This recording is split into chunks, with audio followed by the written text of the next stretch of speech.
Mm-hmm. You pay a little bit. We don't have to get a babysitter. And that's huge. Babysitter's $20 an hour now. I offered babysitting. We're cheaper than that. We don't mind. We like being around our kids. Alcohol.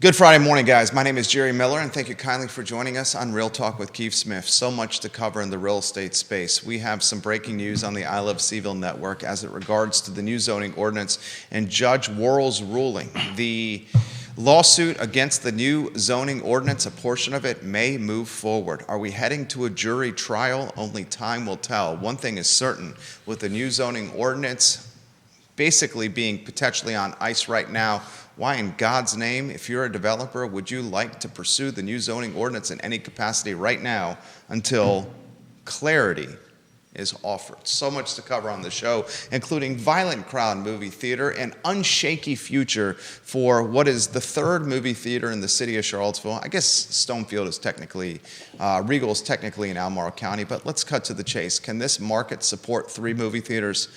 I think not, my friends. We have a developer and Jeff Levine who is looking to massage the new zoning ordinance. Now, will Jeff Levine choose to massage the new zoning ordinance when the new zoning ordinance may go the way of Arlington County, Virginia? Holy bejeebus, the story Judah Wickower has gotten more significant. A story we've covered from start to finish right here. Judah Wickower off camera, Keith Smith on camera, 2-shot studio camera.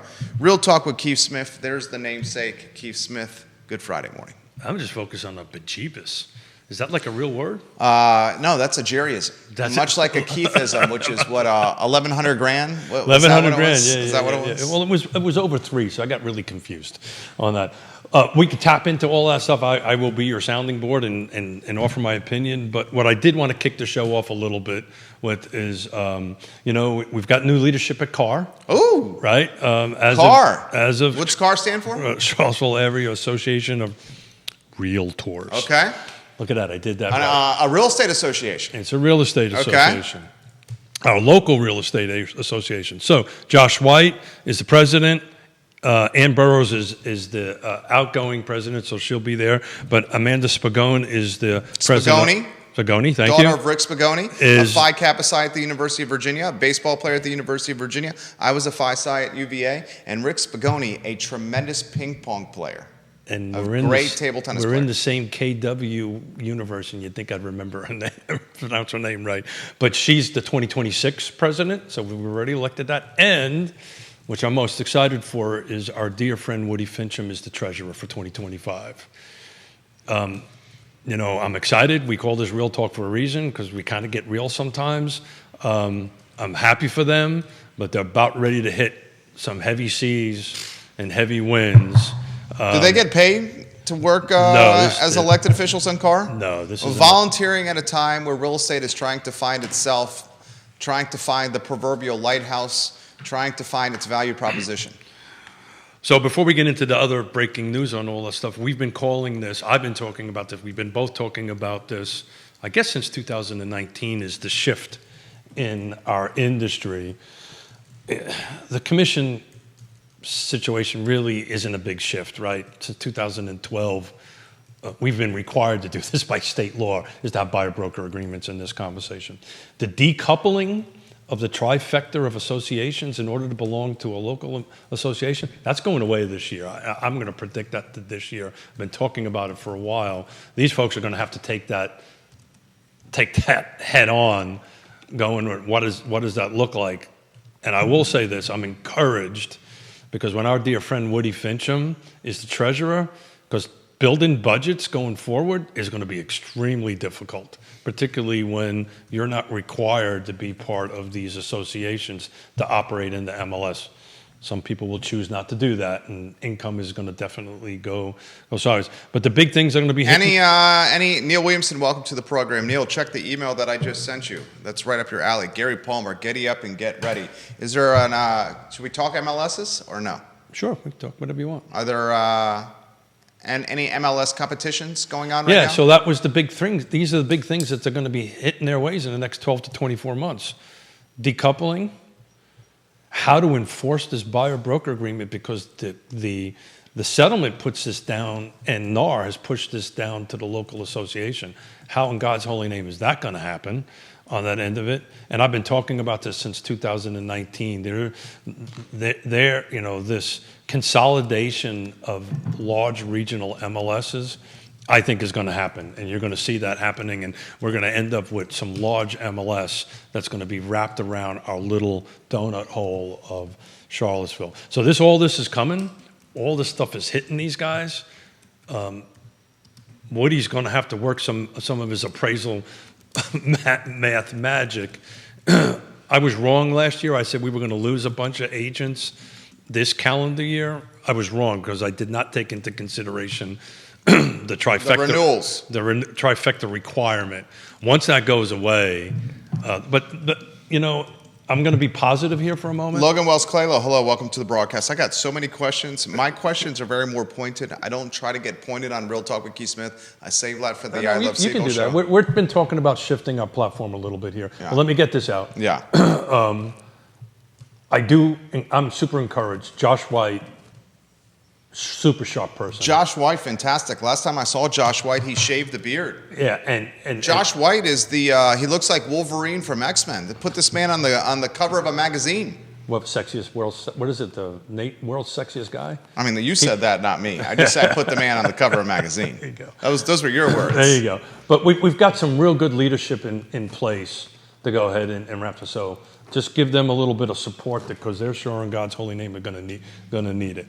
You got your questions far away. I do want to get into some data because I think that's going to be important to talk about. But you fire away, and I'll bounce off of you. All right. So what happens if you're not required to be a part of all three associations? So right now, how it works is if you're selling real estate, you have to pay dues in all three associations. So if you want to belong to the local MLSs on it, you're required. Okay. We'll be frank. Yeah. Okay. No, I want to be Keith. Okay. But, be Keith. But yes, in order for me to conduct business in our MLS at the moment, I'm required to be part of the three associations. Period. Okay. End of story. Okay. You're required to be a part of three associations. Yeah. Right. So that would seem the opposite of. Yes. The opposite of what? So look at this. The opposite of what? What would you say that's the opposite? So look at this. Hot off the presses, Housewire. This was as of last night. There is now a third lawsuit out in California against NAR and a bunch of other defendants that this is unfair. Obviously. Unfair practice. Obviously. Yeah. Hey, real estate agents that are struggling to make money, you're going to have to pay dues in these three associations, even though you're not doing a ton of business right now. I'll read it. National Association is facing yet another lawsuit related to its three-way membership requirement, which requires realtors to join the local, state, and national association. And it goes on a little bit. So we got California, two other ones in Midwest, and the state of Alabama, the whole association has asked to be removed from this three-way requirement. So the bottom line is we called the lawsuit, losing the lawsuit. We also called that they were going to settle. I'm telling you that by the end of this year, you're going to end up seeing this thing get dismantled. It might go into a little bit of 2026. So what's the association most likely that local members will be paying to join? Well, that would be their decision, right? No, but what do you anticipate? I think actually the local associations will. Over VAR? I think VAR and CAR. I think at this point, look, we talked about this in the show. I want to put a little bit in perspective. And I didn't do this math until this morning because Yonna asked me, so how many board members are part of the National Association of Realtors? 1,046. That's the national part of it. Then there's Virginia. Each state has its own series of board members, each local jurisdiction. Each local association has it. The Senate and the U.S. Senate and the U.S. House has 535. That's a lot of people. There's a lot of people. To manage 1.5 million or whatever we're going to end up with agents. I never looked that number up because I just never bothered to do it. 1,046 board members to manage a membership of 1,000,005. My suspicion is that the initial push will be I will tell personally, I probably join all three only because I like NAR stats and I want to have access to those stats. But, personally, I'll end up having all three. But the point is, now, hopefully at some point, there'll be choice. And by the way, the fourth thing is clear cooperation is going to go away. That was the fourth one. I just remembered it. So you've got the three-way, the trifecta going away. You've got pressure on MLS. You got pressure on clear cooperation. And then you're going to have pressure on the number of agents actually paying in to do it. So the good news is I think you got the right leadership personally. Fantastic leadership. I have so many questions. But they're going to have a hard... My questions are pointed. They're not always the... My questions are pointed. I think that's why people watch. Oh, I know that's why people watch. Yeah. Do you want me to ask the pointed question? Sure. Are you sure? You can ask. I could... last time I checked... Are you sure? Last time I checked, we're in the United States of America, and I can decide not to answer them. I'm happy to ask them. Go ahead. But I do want to get to market stuff because I think that's important. There is quite a bit of debt on the car headquarters. Sure. Yeah, I mean that's what Woody's got to manage. That's what these folks got to manage. So that's the fifth one that I didn't even think of earlier. Quite a bit of debt on the car headquarters on Hillsdale Drive. It's going to be. And you're saying that potentially membership dues will not be there, or that membership dues may erode. Well, put it in your feed of your many thousands of people that are watching, right? If that trifecta went away today, would you still be members? Which one would you pick, or would you do all three? We should do a poll on that. That would be That's a great question. That's a great question. I would love to get the answers from people. Ray Cadell and Gary Palmer, that's a fantastic question for you. Not to put you on the spot. And they could do it anonymous. That is a fantastic question. Anonymous. Bob Hedrick, that's a fantastic question for you. Yeah. If you had your druthers, would you pay to be a part of all three associations? I'd love to hear Gary Palmer's answer on that. So this was an enclosed session. So when I was on the board in 2019, I threw out, we've got to figure out what our value proposition is. I will tell you, I attended the last board meeting and I posted on it. It was great to see that they got a strategic plan coming together that addresses some of this stuff. So they've got a lot of work to do. I actually feel sorry for Josh. It's going to be really hard for him to maintain his business and get this done. This is going to be just like an elected official's position. Right? I talk about this all the time. If you join the Board of Supervisors of any jurisdiction or the City Council, if you're not working 30 to 40 hours a week, you're kind of not really doing the job. So, I can see where he and this leadership team, and this is why I want to support him. I'm definitively going to support my dear friend Woody Fincham and do whatever I can to help him through this. But this is going to be a huge, heavy lift. And there is confidence amongst the trifectors, amongst each other's boards. There's 1,000 people in local and state. There's a little bit of a trust problem there, right? So this is going to be really difficult navigation. And I'm going to be sitting on 11/20 at the board meeting and listen to it. As Ann Burroughs said, Keith, you're going to be the fly on the wall. And I'm going to kind of follow after my dear friend Neil Williamson and be one of the seats in the room. Yonna Smith watching the program right now. Yeah, Mrs. Smith, my 7/8. So, where do you want to go next? I'm following your lead. Okay, did you touch on what is going to happen to that? No, I didn't. I thought I was doing really good at political. You wanted me to be. You asked me to be pointed with you. So Gary Palmer's got an answer for you as well. Yeah, I'm sure he does. Ray Cadell. Gary, what is your thoughts on the future of the Hillsdale building, Gary Palmer? Yeah. When did that come to fruition? I can't remember. That was pre-COVID for sure. I can't remember what it was. It was before I even got on the board. So I can't, because I remember, I think my first board session was the first one in the new boardroom over there. Look, it's a separate business entity. They need to crank out some stuff. I haven't seen the budget, I haven't seen the P&Ls. My suspicion is it's losing money, right? But I don't think it's losing as much as they thought they would, which is not a bad thing. But this is our dear friend Woody Fincham is going to be able to share that with us in future shows going down and whatever he can share publicly. What do I think? Gary Palmer, go ahead. I think he's going to answer this. I'm going to stick with my prediction. I'm just about 12 months late. They're going to be shedding a ton of agents, and they've got to.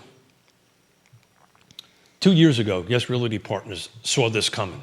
And what did we do 2 years ago? We revamped our business, we revamped our business model, we revamped our expenses, and we saw it coming, and guess what we're doing now? We're doing better than we've ever done before. That's what they're going to have to do, right? They're going to have to revamp their budgets, revamp everything, project out that we're just not going to get this revenue and what services we need to cut and or employees. I mean, they're going to have to make the hard decisions going forward. If they're able to position themselves as the organization that is bringing professional education and being the forefront of housing and real estate in this market, it probably won't lose as many as everybody's thinking. But if they don't get this right, they'll lose a bunch of people. Gary Palmer has some answers for us. Sure, Gary. He's a fantastic broker. He'd say, number one, he'd pay for Virginia Association of Realtors. I would agree with that. Number two, he supposes car. Mm-hmm. I would agree with that too. And number three, a long distance 3. Long distance. He says, even uses the word maybe NAR. Yeah. Long distance, yeah. Maybe NAR. The real body that needs to rebuild its trust and faith is the one that has 1,046 board members. You think maybe they would have start cutting that back a little bit? A little bit easier to manage? Neil shares a link to the Hillsdale Conference Center. Yeah, great. I'm very familiar with the space. And if you notice with the space, it's pivoting or repositioning itself. Maybe you call it rebranding itself. Maybe you call it transitioning itself into an event space. Well, it always was an event space. That I can... Initially, it was... No, it's always been an event space. Right, but initially the focus was the headquarters of CAR. Now you can there's 2 sides to it. Now you can have your weddings there. Now in the menu bar, they talk about local hotels and catering. Okay. They're rebranding. But I can tell you, because I was part of the selection committee, because the decision was made to do it, like colors and all that kind of great stuff. It was always intended to be a quote-unquote convention center space. That has never changed. The businessman in me. Can I give you a businessman commentary? I don't know if anybody ever did an ROI on that. The businessman in me is, as commercial is trying to find its footing and maybe rebounding, the businessman in me suggests... You think commercial's actually rebounding? My commercial's crushing. Yeah, the businessman in me suggests that you get it off your balance sheet as soon as possible. So so to my point, we're just dancing around the sides because we're not in the room, we're not in the executive committee discussions and all this stuff. But these are the heavy lifts that these guys these folks need to look at. And it's going to be hard. As business folks that know how to manage this stuff and went through this stuff, and this is going to be hard. This is going to be a lot of hard work, and this is what this team is going to do. They Josh White, the Woody Finchams, the Amanda Spagonis. They got to look at all this stuff. This is going to be hard. Some hard decisions are going to be happening. I believe that I truly, and I'm not just saying this to say it, I really believe that's the right team to do this. They're going to focus on the business side of things, I hope, and try to right this ship. But at the moment, it's not looking rosy. But to Gary Palmer's position, I think if given a choice, and if we were doing a poll, a blind poll that nobody could do that and send it out to 1,000 real estate agents, if you had to pick choice 1, 2, and 3, I think what Gary outlined is pretty much how it Kerry Rock, hello. Donnell Hopkins, hello. What's up, Hop? I'm just blown away by 1,046 board members for a national. Kerry Rock, hello. Hey, Kerry, how you doing? Andrew Hardy, hello. Thank you for watching the program. So, you want to go on with this? You go anywhere you want. Real Talk with Keith Smith. I adapt to you. There you go. So, if you don't mind looking at slide number 1, please. Slide number 1, J-Dubs, putting on screen. He'll give us the thumbs up when it's up there. He's got some data for us. We love data. So I want to kind of take this. It's on screen. I want to take this from a little bit of a positive perspective. Okay. Right. So what you're looking at. So I've got 2 new sources, actually 3 new sources that I've been looking at stuff. Unfortunately, with the Paragon, I can't go back and look at actives and pendings month over month.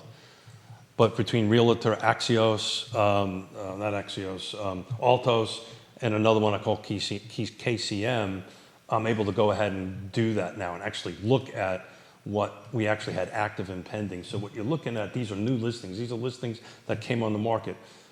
That red line is the average since 2017. So we have 1,063 new listings per month come on. What I really want to focus on is the right side of that chart. We're actually going in the right direction. We're a bit a ways. We're roughly 19% away from, hold on a second. Yeah, we're roughly 19% away from hitting equilibrium, but we're not going down. So we're going up. So I kind of want to be a little positive about this, that the market is starting to go up a little bit. We're nowhere near the average. If you take a look at the left side of the thing, back in like April and July or May of 17, we were at 1,915 new listings in the month of May versus where we're at now is 700. So it's about half of it. So we're going a little bit in the right direction. Pending, that's slide number 2. The reason I want to focus a little bit on that, Jerry, is see how that thing is a roller coaster? Oh, yeah. Right? So what always is happening in January, February, March, April, and May? People getting their homes ready to put on the market? These are homes that are going under contract. So we get a spike usually. We have our December, January low, right? People are asking what's going on in the market, right? This is kind of normal. But if you take a look at like May 21, which is after the last election, we were at 1,271 in the month of May, new pendings. But I want to kind of focus on we're above where we were this time last year. So pendings are creeping up, actives are creeping up, way below averages. So we're not going backwards. I think what you're going to see, people were asking me the other day where we think the market's going to be for 2025. I think we're going to see a repeat of 23 and 24. So if you look at slide number 2, if you look at where that peaks and valley was between 23 and 24, I think you're going to see the same thing where we're going to be climbing up somewhere around, 800, 900 units. If you remember back in April and May, everybody was going, oh my God, inventory's picking up. The reason it was picking up, we were just a hair over actually average. And it was so low for so long, it looked a lot better than what it was. I think pendings are going up. I think actives are going to go up, but they're going to be way, way low compared to historical averages. So there you go. I got each month, each jurisdiction if people want to look at it. I think Keith Smith, I appreciate the glasses half full approach. The number one decider of where this market's going to go is going to be interest rates. And there's some, depending on who you read, some saying rates are going to start flirting with an 8. Oh, yeah. I bet you by the end of the year, they'll have an 8 in it. Yeah. Some saying. But I think you're going to see somewhere in the first and second quarter. Now, I almost wasn't going to talk about this. I was reading a report from Mr. Yoon, Dr. Yoon. National Association of Realtors, chief economist. And they're all talking about rates going down. I think they've been talking about that for 3 years. He's a politician. He has to talk about rates are going around. He's got to find case studies or presentation pieces of why rates are go down so folks will get bullish on real estate. Yeah, but he's tied to NAR. Yeah, and I get that. But I really think you're going to see inventory start climbing regardless of the interest rates, because I think people are just starting to adjust it, looking to the normal uptick that we have in the first 2 quarters of the month. I think by osmosis that's going to happen. Yes, if rates start getting to, when I was out in Phoenix, all the experts out there that we were on the panels on and talking to, the number was 5.875. All of a sudden there's going to be an explosion. And my question to the panel was, on what? Jerome Powell said yesterday. On what? No. I got it. If there's no new houses coming on the market, how is inventory, our pool of number of units are going to remain the same that we have available in our region unless that pool gets bigger, like however, new construction or new developments? Interest rates can drop to 5%, I just don't see inventory skyrocketing to the places that they were in 18 and 19 as far as new units coming on. Mortgage rates are influenced by several factors, including moves in the yield for the U.S. 10-year Treasury bonds. And that's going up. Yes. And why is that going It's up? going up. Powell said yesterday straight up to the entire world, we're in no hurry to cut rates. Oh, yeah. Powell said yesterday to the entire world, the economy's crushing it. Yeah. He said yesterday to the entire world, the United States is the best economy in the world. Look at the numbers, we're humming. Why would I do anything to cut rates? That's exactly what he said. So you agreed to this, and I want to say thank you in front of everybody that we're going to do 2 shows next week. One is Wednesday, one is Friday, right? So I just shout that out. Yeah. I'll move my schedule. Right. I will move my schedule. The reason I wanted to bring this up is that we're going to bring the Erpies in to talk a little bit about this. But why do you think the 10-year bill is Treasury's climbing? I think the 10-year Treasury is climbing for a number of reasons. I think one of the reasons is what Powell said. And? I think another the reason is the economy's crushing it. And? I think another reason is people are looking down the road and see a crushing economy. And that's the answer. Yeah. So people are feeling great about the future economy. You know when you see mortgage rates drop? When you see mortgage rates drop? When the economy's not doing so good. When the economy's in the crapper. That's mortgage rates. But that's not norm, right? Yeah. Excuse me. There are exceptions to the rule. There are exceptions. The unicorn years were kind of was weird. And what's the unicorn years? Pandemic? Yeah. Yeah, the pandemic was when the economy was in the crapper. We had to be home. We were scared, so they cut rates to spur the economy. Correct. You cut rates to get the housing sector, which is a key component to the national economy, the regional economy, the local economy. You cut rates to get people to do stuff around their house, remodeling projects, buying stuff, buying appliances, painting their house, all the above. So I do want to give a shout out to ISC for the moment. Intrastate Service Company, home's best friend. Right.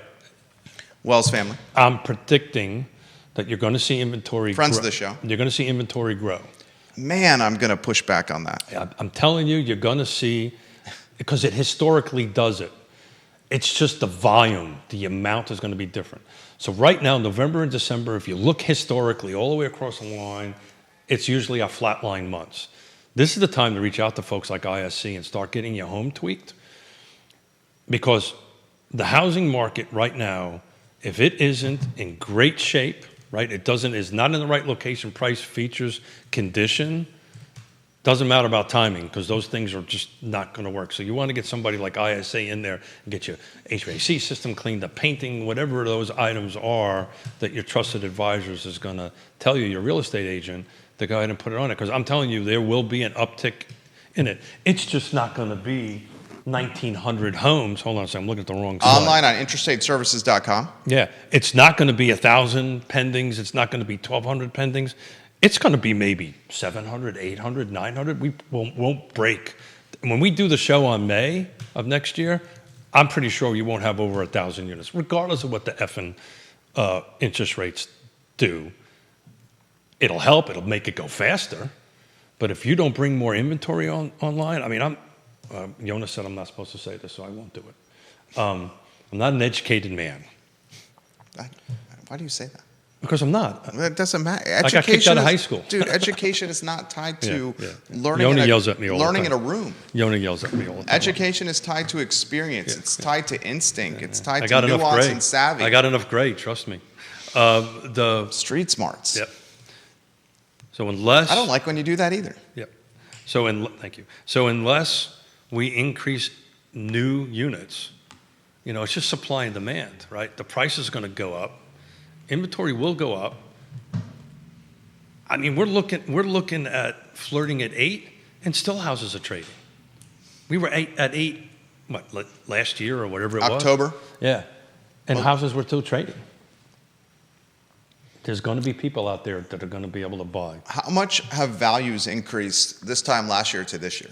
Oh, it's funny. You should ask that that's question. One of the, I try to set you up with varying degrees of difficulty with the questions I throw your way.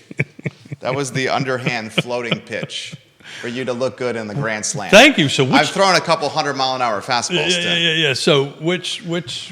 I'm basically the point guard. You're the star of the show. I just pass you the ball. Oh yeah. Well, then we're in trouble if you're counting on my basketball skills. Passing you the ball. So you want to pick a jurisdiction? This would be let's go Albemarle County. All right, so we're talking about number of sales or price point? Price point, values. Price point, got it. Year over year. So do me a favor, pull up slide number 5. Slide number 5, Judah Woodcock. Funny, I should just happen to have a slide. Unbelievable. Can you imagine that? Right, can you imagine that? Hang on a second, I got 2 different slides here. I want to make sure Smith is got his act together here. So slide number 5, Albemarle County, that is on the left. It's on screen, Judah Woodcock. You're on point today too, Judah. You're on point today too, Judah. I got a different sheet that I put percentages on. Hang on a second here, everybody. Got it. All righty. You ready? Are we ready? Albemarle County, year over year, first 10 months, 540 versus 503. That is a 7% jump. So year over year. 1 year in Albemarle County. It's gone up 7 points. 7%. Want to know about Charlottesville? Is it 7%? 7%, brother. Okay. Charlottesville, city of Charlottesville, we're currently right now, let's quantify this, all product types, attached, detached. I would bet you it's even higher. Oh, there you go. Because you're looking at the slide. 532 versus 456. That is a 17% jump. 1 year over year. I think what you're going to talk about next might usually impact that. Flavanna, which I'm encouraged to see, is up 2%. 360 versus 352. Our friends at Greene County, Greene County, Neil Williamson, 400,000 this first 10 months versus 385. That is a 4% jump. Louisa County, 424 versus 403. That is a 5% jump. Nelson County, which is very interesting, at the last Planning District Commission meeting, I went over these numbers and the Nelson County Board of Supervisors' mouths dropped when I gave this number. 417 versus 385, it is up 8%. So Nelson County, from a percentage perspective, is beating out Albemarle County. From a percentage perspective. From a percentage. Yeah. And then you're going to ask me, volumes, Smith. Yeah. Well, this is where I'm going with this. The 10 here's where I'm going with this. So Albemarle County, year over year, home values have upticked 7%. Correct. Volume went down 10%. If we expect, and you've already said that you expect volume and inventory for next year to be similar to 2023 and 2024. Is that what you said? At the end of the year, I think it's going to look very similar to 2023. So let's just say this. Ready for this? Sure. Let's say inventory 2024 versus 2025, end of the year, same units sold. Let's also say 2024 end of the year versus 2025 end of the year, Albemarle County goes up 7%. That's a compound 7% on the previous 7%. Sure. Compound on 2023 being higher than that. And good God, what happened during COVID? If interest rates even uptick slightly upward, the level of unaffordability will become magnified. This is orders of magnitude more unaffordable. Yes. And you're talking 7% increases in value compounded, plus an increase in rates, plus a large portion of the population still has the 2.5 or 3.5% rate they're sitting on during COVID. They may be unhappy in their house, and many people are unhappy in their house. They're house trapped, you can call it, right? Rate trap, too. Rate trap, you call it, rate trap. Mm-hmm. But when it's all said and done, the economics of being rate trapped. Except. Death, divorce, is that what you're going to call babies? Birth, yeah. Is that diamonds? Is that what you're going to use? It's the D's, but that's what I was going to say. What I was going to say was about 88% of everybody's movement is because of one of the D's, and I won't bore everybody with the D's. So life happens. Life has to move. That's the reason why these sales are happening. Right, but the sales are happening at clips that are associated with what year? And car. What year is the inventory that we're having sold here most synonymous with? Is it 2016? So let's look at slide number 6 and answer that question for you. I need a drink. Can I get on screen? Absolutely. All right. There's no rules here. I don't think we've ever followed any rules. No rules. Car footprint, total number of homes sold, and median sales price, 2016 to 24. First 10 months of the year. Top line is volume. These are closed transactions now. These are not talked about actives and pendings. These are closed transactions. And in the Facebook post I did, I dumped all these slides in there so anybody, use them as you want. Tell me I'm full of you know what, but this is data straight off, in this case, car. So the bottom line is sales price. We're up 75% from 2016 to today. Did you hear that, Judah? So now these are. Is this the car footprint? This is the car footprint. 75% increase in value. So this is car footprint. We want to quantify this though, right? Car footprint, all product types, attached, detached, right? Condos, and includes new construction. So this is everything in one big envelope on it. But we're at a median sales price right now of $480. 2016 we were at $275. But the volume, let's go take a look at the volume because I run another sheet. I wrote the numbers down. Our peak was 2021. We were at 3,947. We are now at 2,493. We are roughly 37% below our peak in 21.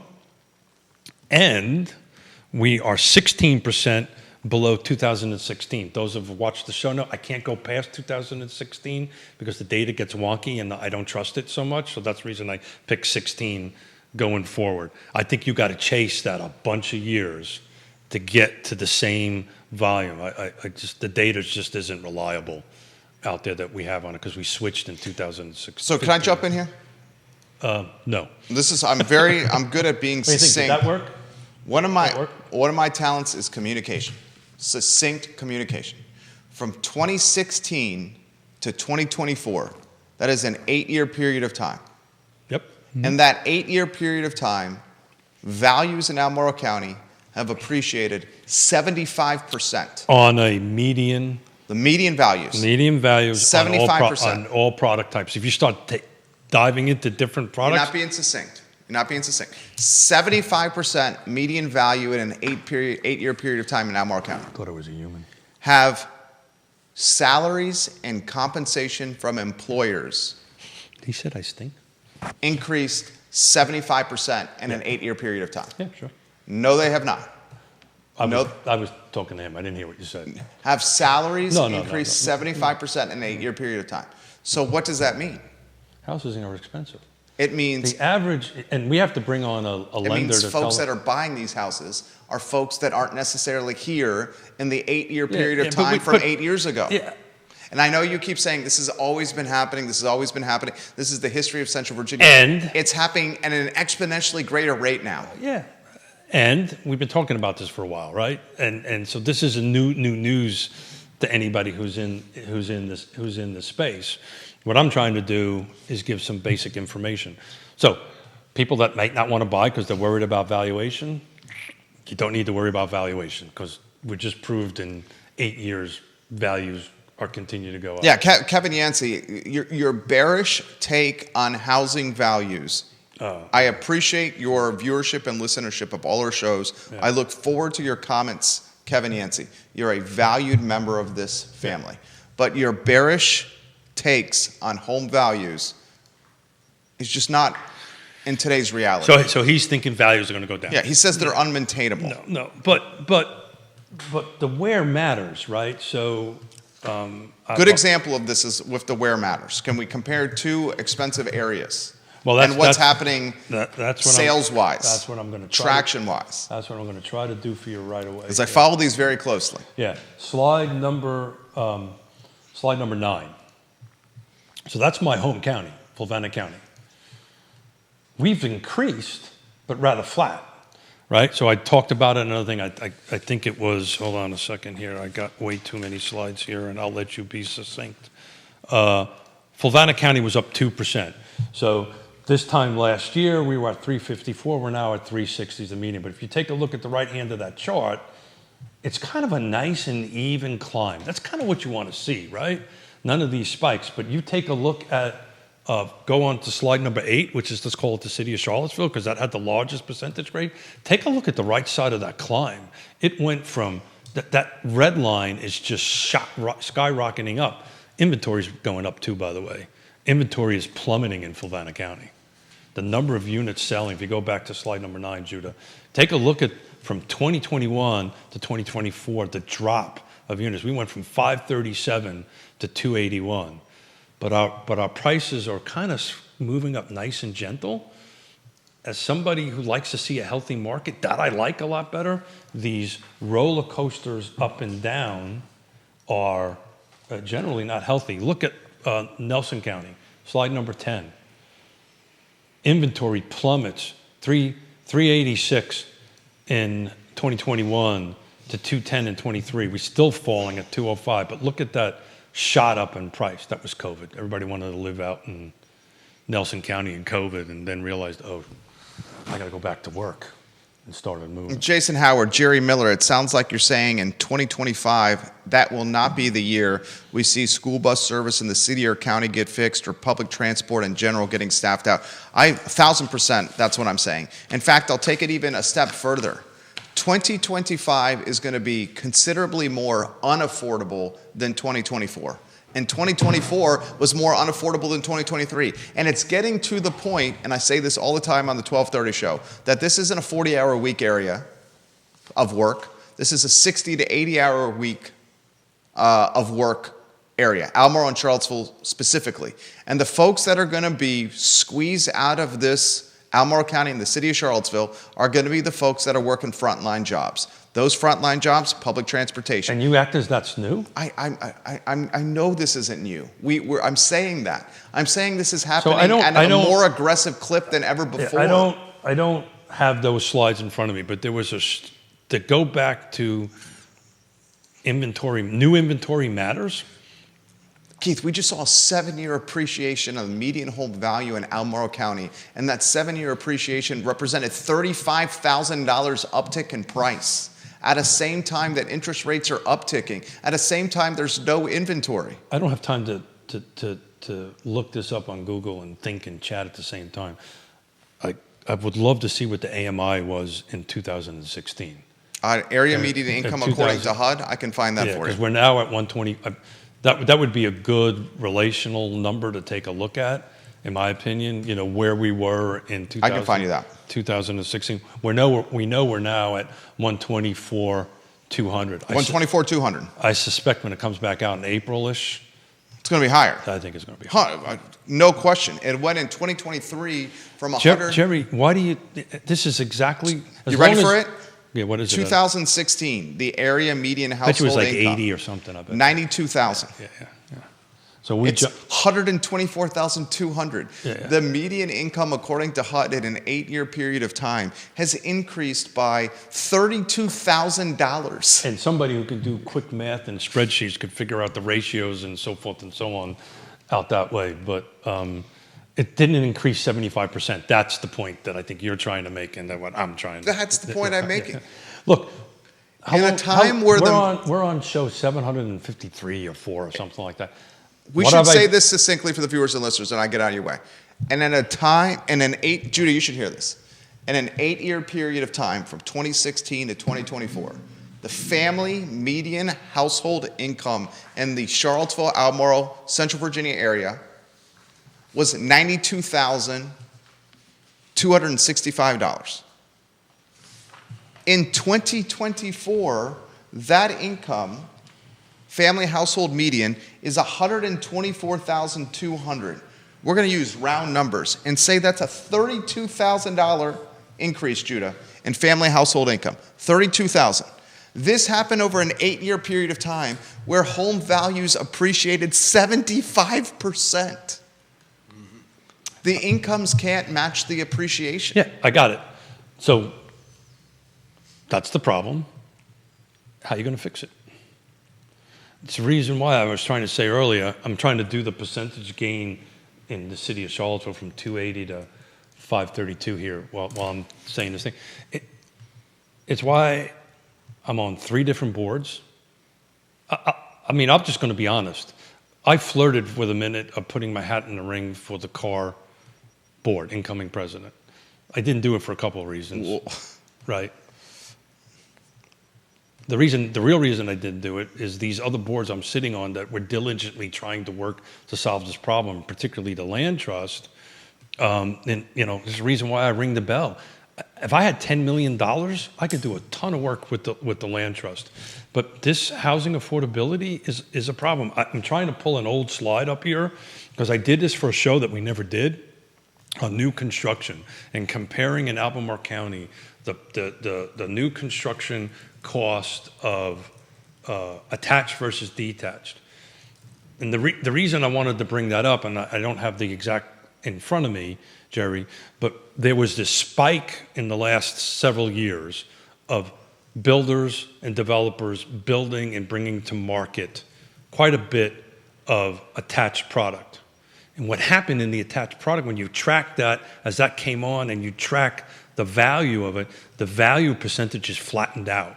We brought more new construction on, and this was also on existing stuff. I'd have to go back and pull the slides. Single-family detached, which did not grow in the new construction world because it was too difficult to do and yada, yada, yada. It's just a huge spread. So the point I'm trying to make, when you start looking at Greene County, when you've got a couple of thousand units coming on, and I don't know if you follow the news, they only upped the water and sewer connection fee $2,500, so this stuff is coming, right? You're going to start seeing that when the new products in Greene County's numbers starting to flatten a little bit. It's still going to increase, but new inventory is going to matter on the affordability side of the house. And I'm trying to dig up the slides from that show so I can actually show you the numbers, and we'll probably do this for another show. But that would be a great example, and I wanted to do that on a previous show. And if you create more inventory, new construction inventory, it helps stabilizes the prices. Now, it has all kinds of other impacts that we can talk about, but as far as pricing goes, it helps stabilizes it. I don't think the electorate wants new inventory, Keith. Yeah, well, they're going to keep on paying more for houses. I mean, look at the city of Charlottesville. A guy's trying to bring 225 apartments to the Violent Crown Theater.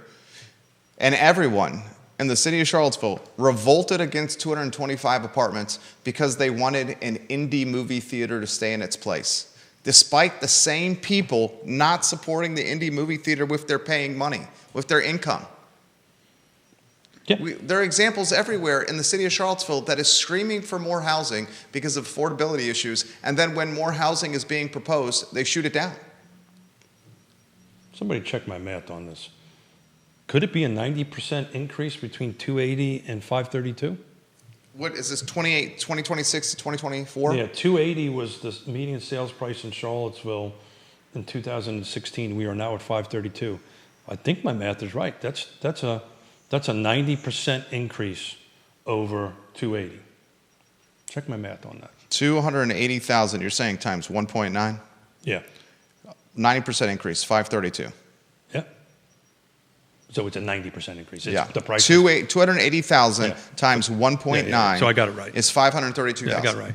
So city of Charlottesville is, I'm going to take a little liberty here, is almost went up 100%. In 8 years. 8 years. And then the difference between 23, hold on a second here, 23 and 24,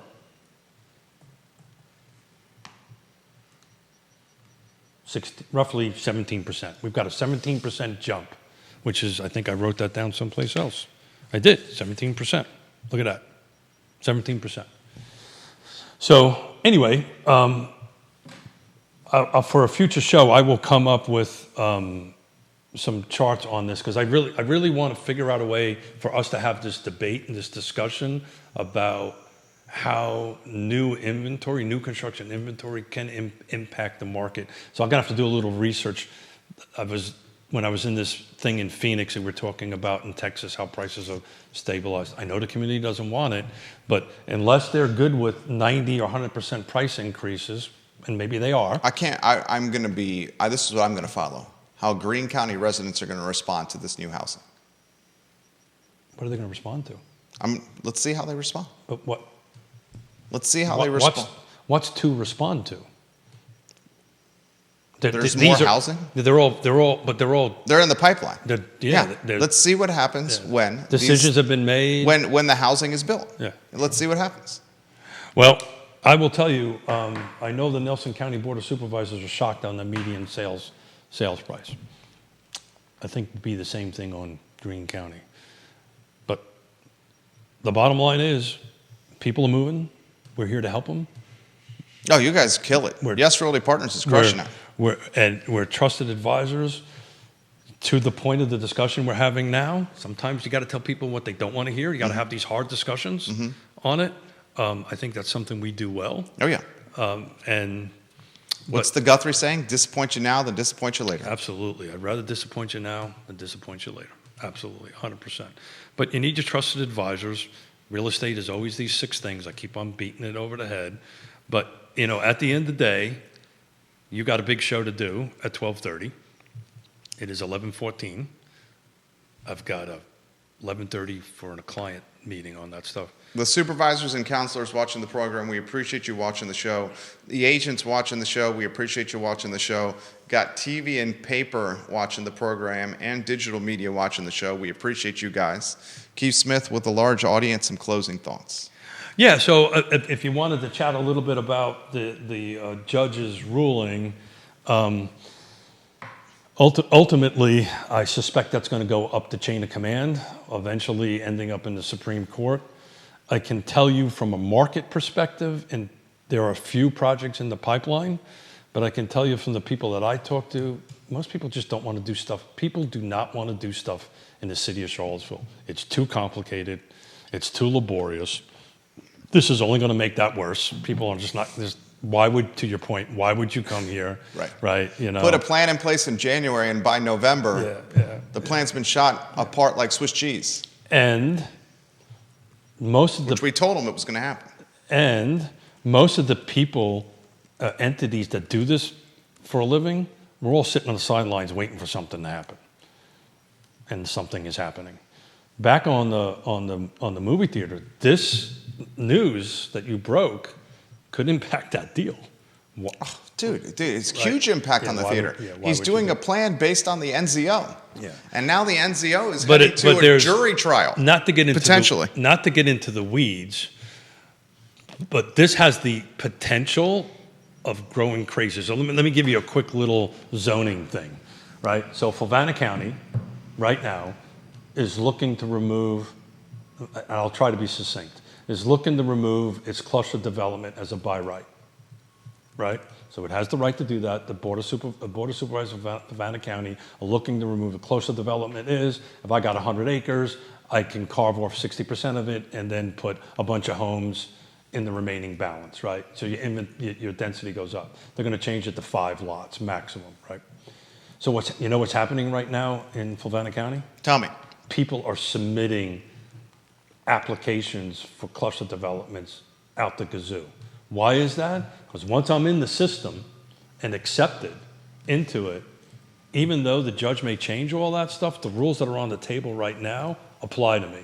So if they all start changing that, the lawsuits that are going to explode from this on it is going to be pretty huge on that. So did that make sense? Was that succinct enough? So if you get in there right now before this actually gets stopped and put an application and pay your fee, get accepted, the rules at that given point is what is applicable to your project. They can't go back and retroactively change it. It's called entitlement.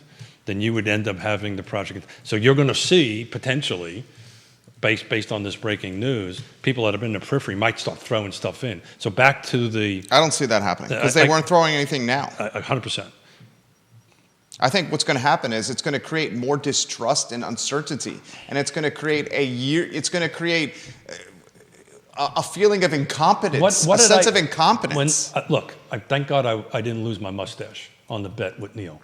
But what I've always been saying is the real problem with that zoning is the site plan side. That's never been fixed. That is arduous to say the best on it, right? And, I think this thing is going to run up the flagpole. I'm not going to bet my mustache on this one. I wouldn't bet your mustache on anything tied to Charlottesville. Who's going to win it on that end of it? I will tell you, it will run through the system. Somebody's going to put a appeal on it, I'm sure.